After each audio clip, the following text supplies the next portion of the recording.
So one of the biggest debates that we've been having with this current generation of consoles is of course the price of the video games themselves. Many people got settled into the $60 price point for video games, but with this new console generation, Sony decided that PlayStation 5 games needed to be $70 due to things like development costs rising, bigger production teams, and it was met with some resistance at first. I do still feel that $70 for some of these games, The Last of Us Part 1, I'm looking at you, is a bit ridiculous, but other games I can understand the $70 price point. I can get behind it because it really boils down to whether or not you want to play this game on day one or you want to wait for a sale or do some trade-ins or buy a used copy or something like that.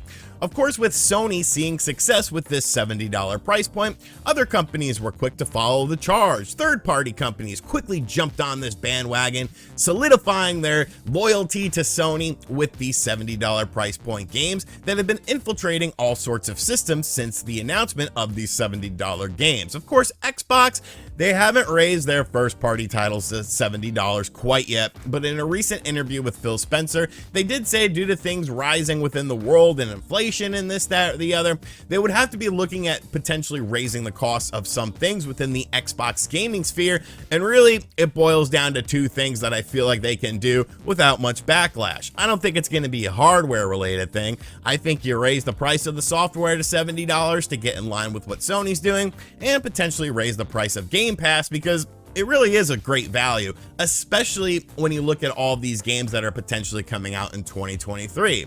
But Nintendo has kind of been the outlier in this whole situation. Obviously, Nintendo doesn't have all the bells and whistles of an Xbox Series X or a PlayStation 5 when it comes to visuals within their games, so people feel like production values are a bit lower on that. I did theorize a couple months ago that if Zelda, Wind Waker, and Twilight Princess was indeed going to be a double pack for the Switch in 2022, that hey, that would be a decent way for Nintendo to try out this $70 price point because you're getting two games there. I think people would rather pay $70 for those games than $60 a piece for those games. But of course, I mean, that never happened. There was no dual pack of the Zeldas. There was no Metroid Prime remake. Jeff Grubb, better get to shaving there, buddy, because it's not happening this year. But I thought it was an interesting topic nonetheless. Of course, we have seen one $70 game on a Nintendo Switch platform with the newest re-release of Elder Scrolls Skyrim on the Switch with all the additional content in it. But Nintendo themselves haven't really commented on the price of games until now. You might have heard of this guy before called Sakurai. He's kind of an important person in the world of Nintendo. You know, that Smash Brothers game that you like where you're always saying, where's my character? Where's my character? Well, a little guy named Sakurai is the one behind all of that. Sakurai, of course, has a YouTube channel which has already surpassed mine in terms of subscribers. I'm not salty. He deserves it. He actually makes video games. I just sit here in a comfy chair and talk about them. But Sakurai's YouTube channel has had a plethora of information and kind of his viewpoints on things within the video game industry. Now, because he is a Nintendo contracted employee and really someone that Nintendo values, when he says something, I feel like there's a little bit more to it. There's a little bit more substance than just some random Joe Schmo saying it because, I mean, this man works with Nintendo on a regular basis. Well, Sakurai recently released a video talking about the price of video games and how that whole sort of thing works. He, of course, alludes to the fact that a game like Ocarina of Time on the Nintendo 64 released at $60 and Breath of the Wild released at $60 for a large time gap between those two games, different systems, different consoles, different eras, different levels of inflation. I mean, you go back to the timeline of a Ocarina of Time, your dollar goes a lot further than it goes now. So he kind of questions in this video why video games as a standard haven't really gone up in price. He compares it to other forms of entertainment, of course, subscription services, going out for a night with your friends, and I mean, the basis of this video was that everything has pretty much gone up in price, you know, with inflation, with the devaluing of the dollar bill and stuff like that.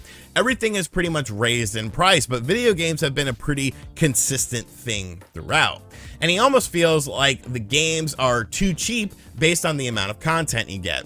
I do have some things I want to say about that, because I do feel like Nintendo and every video game company, just not just Nintendo, it's just easier to talk about them with this because of the fact that Sakurai was talking about this. I feel like every video game company wants to raise the price of everything.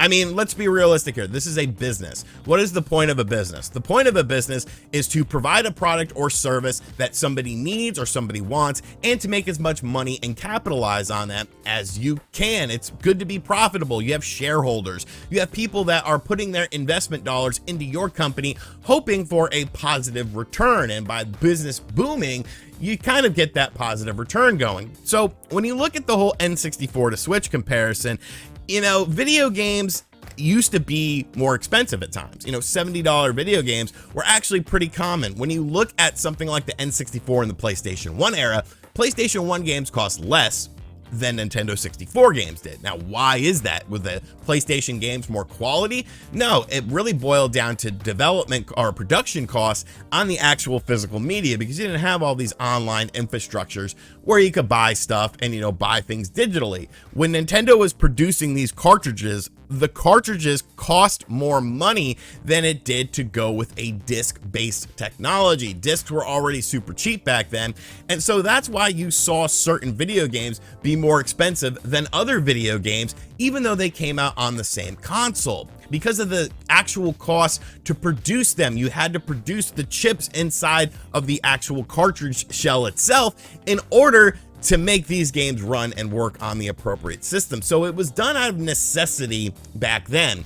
And I feel like a lot of people feel that the $70 price point is kind of done more so out of greed in this price point. But I think Sakurai does make some good, you know, analysis with this. I mean, you obviously have to give him credit. He understands with the rising costs of everything in the world, not even necessarily the rising cost of development of these video games, like at some point in time, something has to give. I feel like we're getting to a point within the video game industry where production costs are so high and you have to sell so many copies of games that if you don't meet that mark, companies will go under within a second. So what's the actual realistic situation that you could do with this?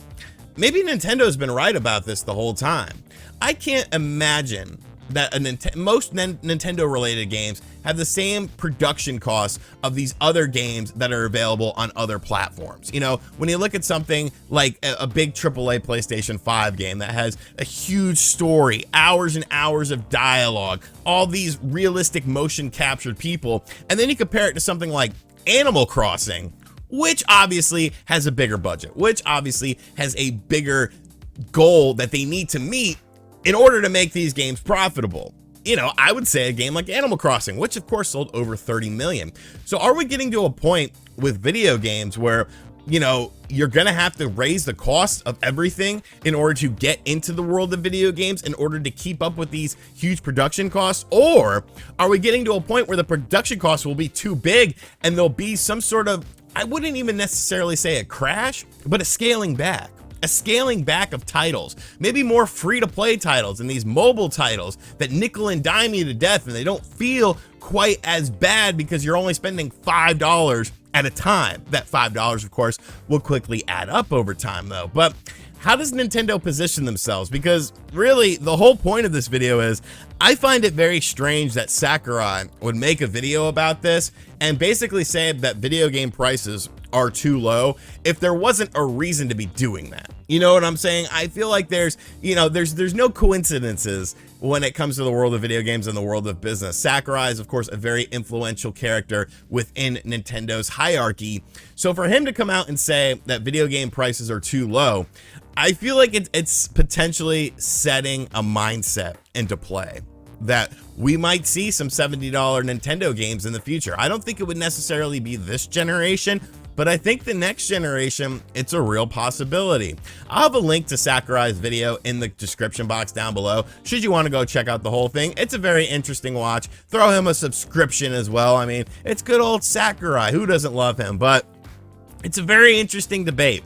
It's a very interesting debate, because then you could always say, well, why are the development costs of these games going up so high? How is that the fault of the consumer? Is that what the consumer is demanding? Because you don't really know. You know, when a game like Animal Crossing sells over 30 million copies and did not have the same sort of production budget that these other games have that are, you know, probably 3-4 times the price to make them, you know, where's the balance? Where does the balance lie?